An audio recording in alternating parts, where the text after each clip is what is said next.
Hello from gardening at Douentza here in Ireland. And well, what can I say? Welcome to my April Orchids in Bloom update.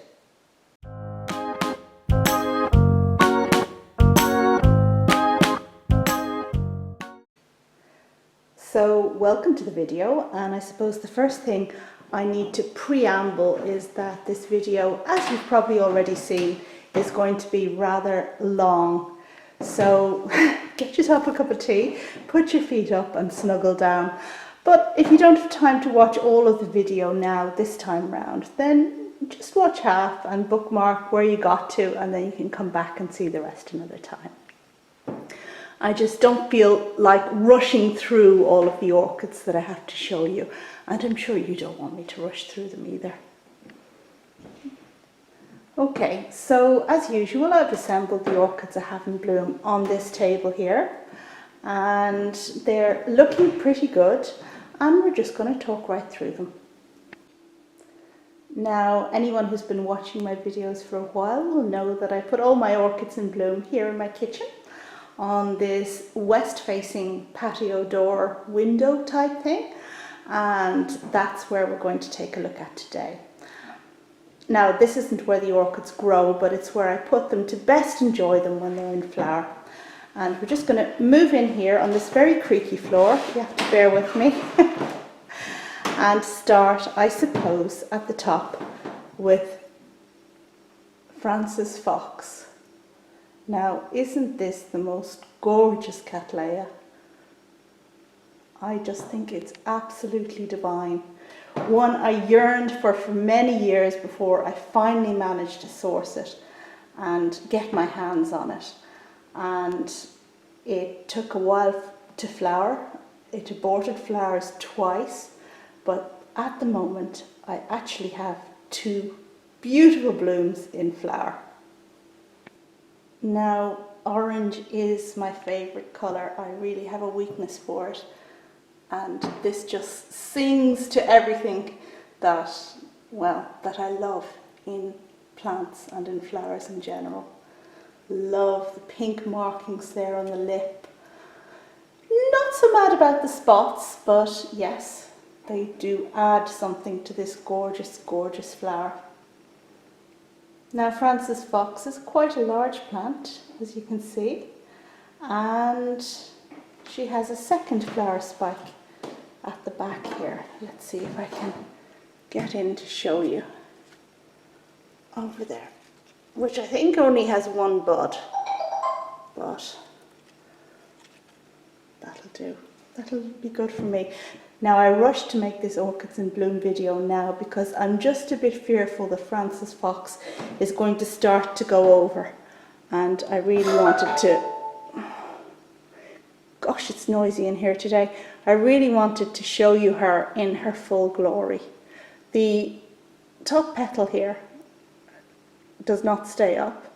It folded down pretty immediately after opening, which is a shame, but still, I think she looks gorgeous. Absolutely gorgeous. And look at the funnel there. Deep, deep funnel. I really love everything about the flowers on this plant. Not so mad personally about the general shape of the plant and the fact that it's such a large plant to produce eventually flowers. But wow, when you get something as gorgeous as that, it just makes it all worthwhile. So yeah, I suppose I should move on now. It's very hard to. Okay, so where will I go now? I suppose we will go over to this begonia and move up, where we have a Phalaenopsis pallens, which is producing two flowers at the moment with nice brown markings. And this is a cute, cute little thing that has gone on flowering for a very long time. So really, considering also its small size and the fact that it's not that fussy in terms of cultivation, I really can recommend it for someone who is even starting out with orchids and wants to move on from the hybrid Phalaenopsis that we so readily find in lots of different places. It's just that bit more different and a little bit more tricky, but so it goes. Next we have Paphiopedilum Leeanum, and it's actually difficult to get a picture, there we go, because of the light behind, but this has been flowering for a good long time now. I showed you it before in my Paphiopedilum update video, and that was just when it first opened. So since then it's just been blooming and blooming and blooming, and that is one of the really, really great things about Paphs. They just keep on giving. They're very slow, but when they do flower, it lasts a good long time. Really, really nice one. Now, just in terms of other Paphiopedilums, and those of you who have seen that Paph video I made may recall that this one here was also in bud or in spike when I made the video, and still is. Look at that. Such a hairy, hairy bud. But it's not open yet. It has a way to go. As I said, slow, slow, slow. And beside it, from the Cattleya alliance, more like an Encyclia, we have this little cutie called Haiku Twinkle, with really, really distinctive flowers. Really, really like it. Now, it's not the first flowering for this one, but it's always a surprise when it flowers, because the plant just seems to not be getting enough moisture. It just seems to be, it has these really thin pseudobulbs, and whenever I look at it I think, oh my goodness, that needs more moisture, and then surprise, it flowers. So that's unusual, or strange anyway. Now it has marks on the leaves, which you see, but I believe I've addressed the problem through a variety of measures and they aren't moving anymore. Well, here's hoping anyway. I have another spike here, and that has at least one bud coming there. And perhaps that's all for Haiku Twinkle. The annoying thing about these blooms is that it is so hard to display them correctly. Now, look how they hang. Upside down. I mean, it's exactly upside down. Well, that one, this one here, is the right way up, and this one is upside down. And I've just kind of draped them on the leaf there just to show them off a bit better.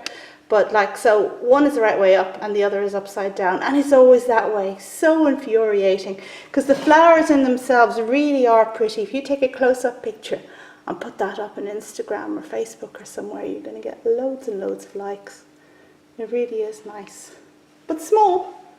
But I guess, you know, not everything has to be enormous.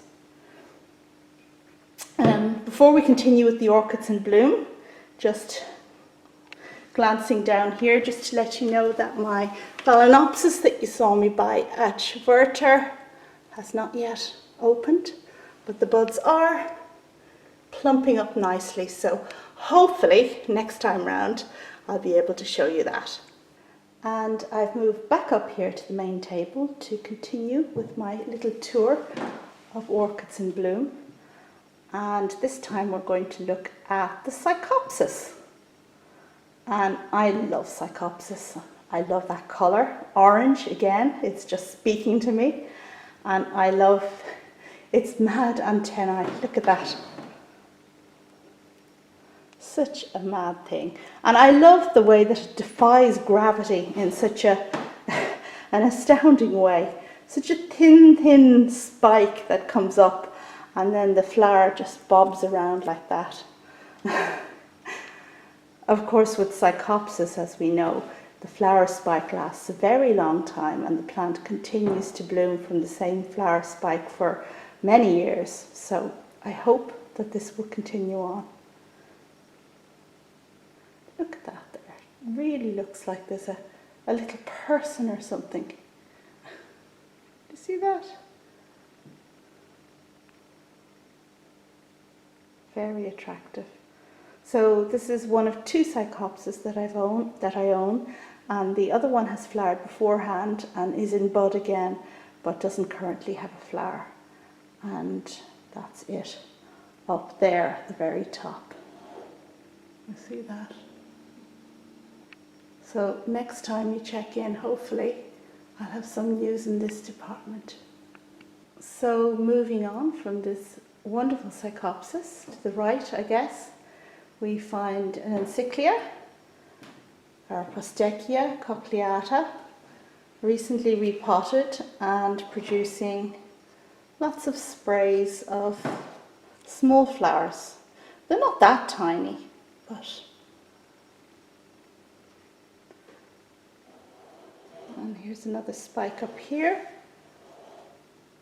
See that? Nice. So 2 spikes, I guess, at the moment, but as this plant gets used to the repot, I guess it'll produce more. And yeah, so we'll watch out for this. This one you're going to see in lots of orchids and bloom videos going forward, I can tell you that for nothing. Okay, so if we move down here, we can see a Paphiopedilum that is just opening, and its petals are still very concave. They haven't opened out and flattened, but I like what I'm seeing. I really like what I'm seeing, and I can't wait for it to open. Now, this is a hybrid, a primary cross, which I picked up recently when I visited the Schwerter nursery in Germany, and it was bought for its gorgeous, gorgeous leaves and the fact that it had a spike. And I'm so pleased at the surprise of a spike at what it's turning out to be like. Can't wait for this one to be open now. Super thing. Really, really nice. And I've arranged it so that my Phalaenopsis kind of arches over it and just shows it off to best effect, I think. So this is just a hybrid Phalaenopsis, nothing special, but very pretty and very long flowering, and very handy to have as part of a display, you know. We need some constants. We need those showstoppers that will suddenly shoot out a bloom from nowhere and it will take everybody's breath away. But our displays also need these constant flowers that perhaps add background to the display, but in a very good way. They certainly augment what's on offer in terms of the other more interesting, more unusual ones. And speaking of which, over here, can you see it yet? This is my Cattleya mossiae, and it's not quite open yet, but I just couldn't resist showing it to you. And the fragrance is just coming out now. Isn't that lip just amazing? It's the coerulea form, the blue form, and I can't wait until it opens fully. Now I have one bloom, just one bloom, but I know it's going to reward me for my patience, and I really have had patience. It's taken 7 years to get this plant to flower. And what's 7 years, you may say? Well, 7 years is a hell of a long time. And at the moment you're having a look at a picture of my garden that was taken 7 years ago at the same time when I bought this Cattleya, this flowering size Cattleya. And probably round about now you're having a look at the garden, same spot in the garden nowadays. So this spring, just a few days ago. 7 years later, and you can see the difference in terms of all the growth that's happened in a garden. So many things happen in a garden and in people's lives, and still this Cattleya refused to flower until now. So that's what 7 years means. It's a hell of a long time. So this had better be well worth it when it opens. Just loving that sort of frilly lip as it unfurls. And what I also want to show you is one of the other orchids that I recently bought when I was with Schwerter. And we had a glance up here a minute ago to have a look at the Psychopsis, the second Psychopsis. But we should also take a quick look at the buds on this Cattleya Alliance cross that I picked up recently. And we have 3 buds which should flower soon. So check back soon and hopefully I'll be able to show you that one in flower. It is looking really good. Oh, and at the very back I nearly forgot to mention Epidendrum, and this is a pink one and it is in flower.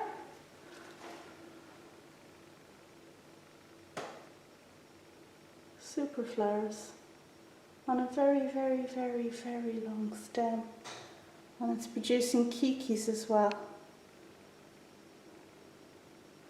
all the way down there. But before we leave this display, I do have one other orchid that I want to show you, and it's not a surprise one, it's one you've seen in previous videos. It's my Masdevallia, which I cite over here now. This is where it has stayed for the last while and where it's continued to produce a smattering of orange flowers. Now, let's have a look at this one. This is the most newly opened one in my favourite colour. But it's nice to have it just there, just pumping out the odd flower. Of course it would be much better if the whole plant were covered in an array of flowers like it was when I originally bought it. But it's not doing that for me, so so I'm just going to have to put up with it. It's earning its keep at the moment, just let's say. A lot of people really like these Masdevallia flowers, people who aren't necessarily interested in orchids. They appreciate the shape of them perhaps more than we orchid growers do. So yeah, my husband really likes this one, so I'm not getting rid of it anytime soon. Okay, I guess we'll pass by the Monstera and finish up this video by having a look at Frances Fox, because she really is the one that draws me here on this table. She has a scent I forgot to mention. It's not really strong, but it's there. It's definitely there. Quite a nice Cattleya scent. And here we take a deep dive into the depths of her lip. Okay, that's all I guess for the moment. I hope you liked this video. I hope it was useful to you in some way.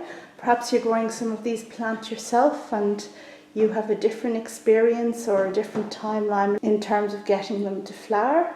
I'd certainly like to hear about it. And yeah, thanks for watching. Check back for lots more. Bye.